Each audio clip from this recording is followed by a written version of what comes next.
I'm not gonna get too into it because it's just too intense. But like, somebody tried to kill me when I was younger, and like that piece is about that.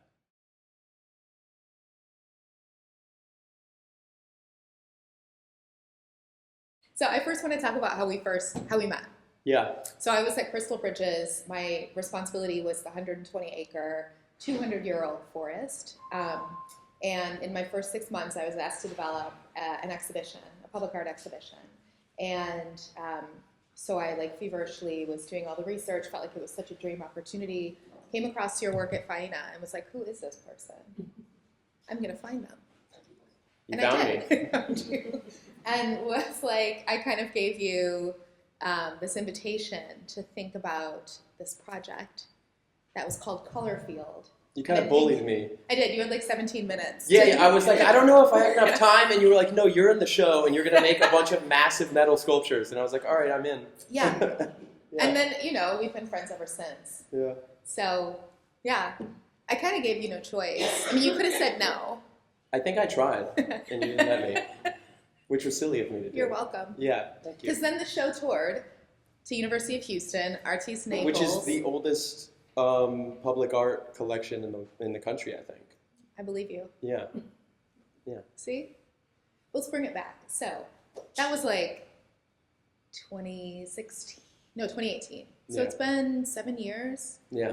And your work has shifted and changed, but really maintained the anchor, which I see as like you're kind of across, you're thinking a lot about the tension, right? Yeah. Opposites, life, death, to put it really basically.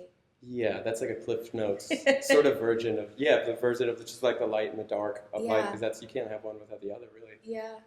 But talk to us about that. Let's start there. Tell us a bit about kind of the dichotomies and this desire to really think about opposites and opposing forces and perhaps how that manifests in the work. And because we're in front of this diptych, maybe it's an opportunity to use this work as an example. Yeah, well, I mean, I think like when I talk about the light in my work and in my life in general, I think I can only talk about that because I've been through like the darkness of life, you know what I mean? So like I appreciate things a lot more. Yeah. And so like I think a lot of the times when people are talking about like, you know, I'm like so blessed and like #blessed and like stuff like that, it's like I'm not absent-minded about it. I'm very anchored in terms of like I've been through a lot of crazy dark shit. You know, I've had a wild childhood, and so like somebody who's been so close to death many times, I think there's just an appreciation I have for the little things. I have food. I have a roof over my head. I have a place, you know, like I have a place to live. I have family. I have friends. I have all these things. I have a career. I'm able to do what I love every day. And so all of these things I don't take for granted. And so it's like, to me, it's really like the balance, because like I can't know one without the other. Right. Like you know pain and you know love, and it's like you know one because you know the other, and they're like interconnected. And I feel like all of this, everything is interconnected. Yeah, yeah. And there's also this element of scale, and there's kind of this playing with scale that we see, especially in this room, this self-portrait, perhaps. Yeah, the ghost is a self-portrait, yeah. And then this exaggerated form that's in the center of the room, and then the very detailed scale that is in the larger drawings that have the graffiti within these shapes. Like you're really playing with the tension of scale and form as well. Yeah, because then that brings us into because of the mark making in that painting specifically, you now know how big you are in there. Whereas before you could look at this and I could be like this big in there, or I could be like this big. But there you could tell because somebody wrote their name on something and they made a mark, you know that the person is this big, so automatically now I can insert myself into this universe. And so like that was sort of like a pathway into the world a little bit, so then you can kind of like get lost in the rest of it. What were you thinking about when you were making these? I mean, all of it's this was a year straight and like thousands of hours of just, so it was sort of like, you know, I told you it was sort of like when somebody's making like a sand mandala and you're just sitting there with grains of sand for like hundreds of hours. It's just this slow meditative thing where I think about everything. I think about my childhood. I think about where I came from, how I used to be, how I am now, how I've had sort of like different lives, you know, especially like pre-sobriety, post-sobriety, from like 0 to 20 years old, and then from 20 years old to now.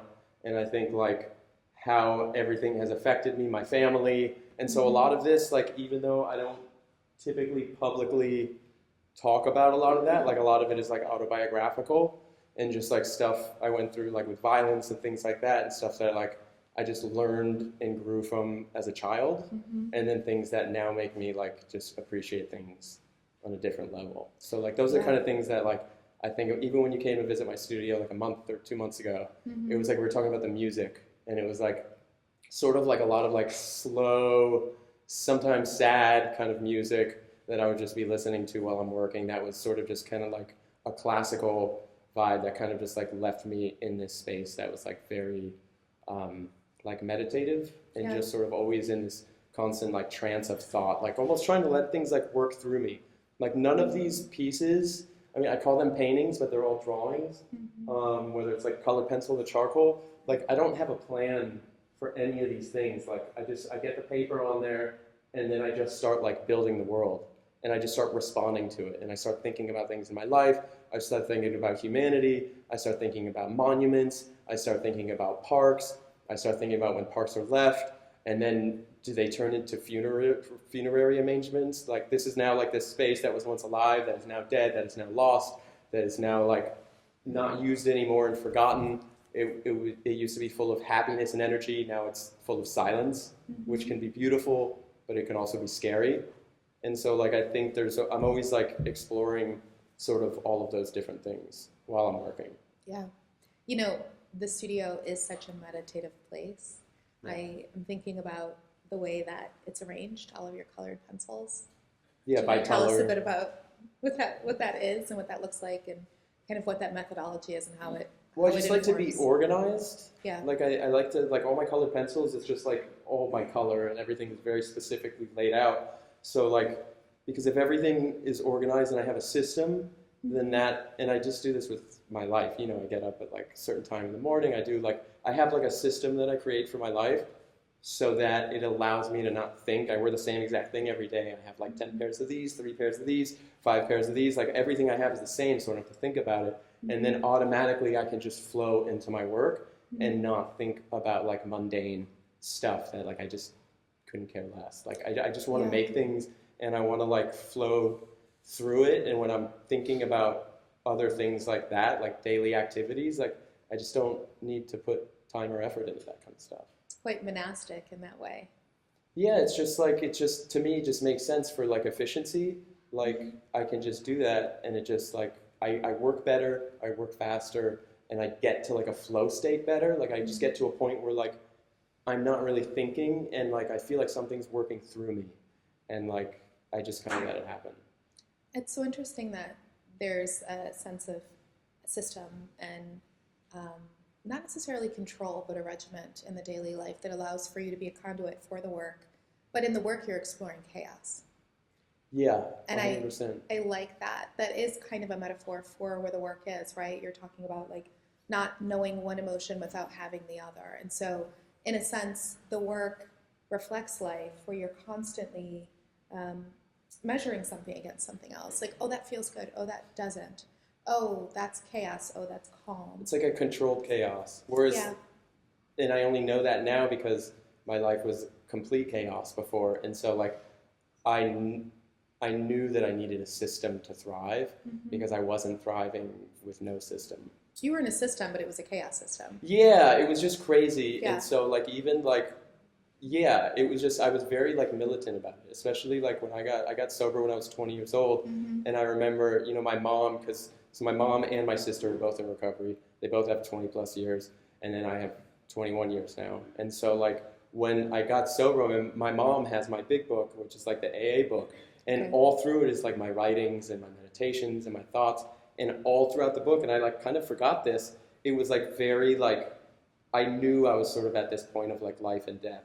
And it literally all over it was just inscribed like change or die, change or die. And like throughout every single page, it was very just like, if I don't change the way I am and where I'm going, I'm not going to be here longer. And so it was really trying to figure out like how to, through action, get a different response out of like the world around me, and like, which is really just myself and how I'm looking at the world and how I'm responding to it. And so for me, that was creating systems that then put me in a place where I could thrive. I think 21 years of sobriety is a remarkable thing, and I feel like we should congratulate you on that. Yeah. It works. Incredible. Listen, it works for me. Like I tell like other people are like, how do you do it? I'm like, dude, listen, fucking party for me, man, because I can't do it. I just like, I'm a fucking wild animal, and so like I just can't do that. And so like, good for everyone else who can. You're a wild animal with running and with push-ups. This morning, I woke up to a text message like, I just killed my workout. Like, you like had this great run, and the energy I received from you the first thing in the morning, knowing we were going to connect, was so positive. Yeah. And it's like, well, because I'm genuinely happy to be here. Yeah. Like, because like I know what it's like to not be present and not be here. And so every day I wake up, I'm really just like, I'm happy to fucking be here. Like, I'm alive. I can do anything I want today. I could just eat fucking cake all day if I want. You know what I mean? Like, I could do anything, and it's like, I'm just happy. I shouldn't. If you know Typoe, you know he'll eat cake all day. Yeah. You would. Yeah, and then I'll work out for 5 hours. Right. So I think that control actually allows you to go into the places of chaos. Because there's like the darkness in these works. I think you kind of create a space to return to these places that are haunted. Because there's like, these are haunted, especially the red ones, and that second one right there. Like, is that the Grim Reaper? Yeah.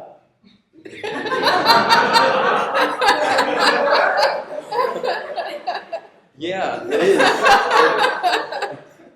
Cool. Yeah, well,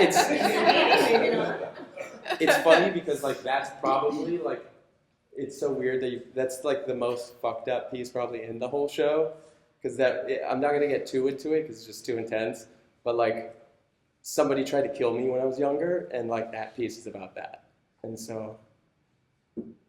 Wow. Yeah.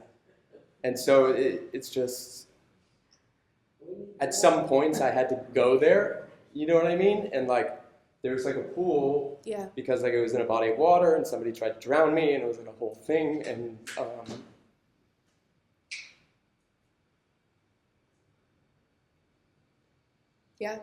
yeah, it's just, it's intense. Yeah, we can circle back to it because I want to create space. I really appreciate the vulnerability. But the title of the piece is "Drown With Me," but it's really about empathy, and it's about connecting. Yeah. And it's like, I know what my pain is, and like I want to connect with you and yours. And I think there's an openness that's important for all of us to connect. Because if we can't do that, then pretty much we're fucked. You know what I mean? So it's like, you know, you look at the world around us and you see how people are, and everybody's focusing on differences and all these things.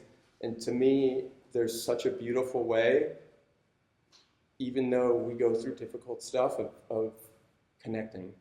You're so good at that too.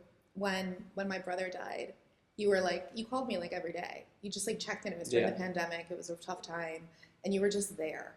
And this is where these kind of deep dive conversations started, because we have conversations like this all the time. Yeah. Like all the time. And they're just, nothing's off the table. Well, because it's life. Yeah. Like I think we walk around or we see somebody and we think they're doing well, or like what, it's just, everybody has something they're going through. Yeah. And I think at a base level, it's like you treat everybody with respect and you connect, because like we're all just trying to do what we can, you know? And like that's part of what like the work is about, of just like childhood psychology, exploring how we're building the world around us physically, but also emotionally. Yeah. And what that looks like. And speaking of childhood, there's definitely playfulness in the work. Well, totally, because it's not all fucked up. It's like I've had a great life as well. Like I think I balance, like I learn a lot from things like that, because being in extreme situations then led me to be more of like an overprotector. Like I never wanted anyone else to feel hurt. And so like, you know, when I was young, I thought I was fucking Batman. And it's like if I saw somebody doing something to somebody else, I would interject myself, whether I had to fight somebody or do it. Like I didn't care. like I just didn't want to see somebody else be hurt. And Yeah. so like I think there were ways that I saw that I noticed how I'm now responding to the world. And then I had to do some digging and figure out like, how is this right? Is this wrong? How are we responding? And so like, yeah, it's how we build with each other. It's like the parent-child relationship. It's the relationship which is most important, which I have with myself, because if like I'm not doing my own work and I'm not like, if I'm not present for myself, then I can't be present for you as a friend. You know what I mean? If something happens to you in your life, I can't be present. I can't be present for my partners. I can't, you know? And so I think it's important to first figure myself out and then, you know, branch out to the friends and then family and the community, and then all of a sudden, like, the world changes and the world's better. And so, Mic drop. I'm like, where do we go from there? Yeah.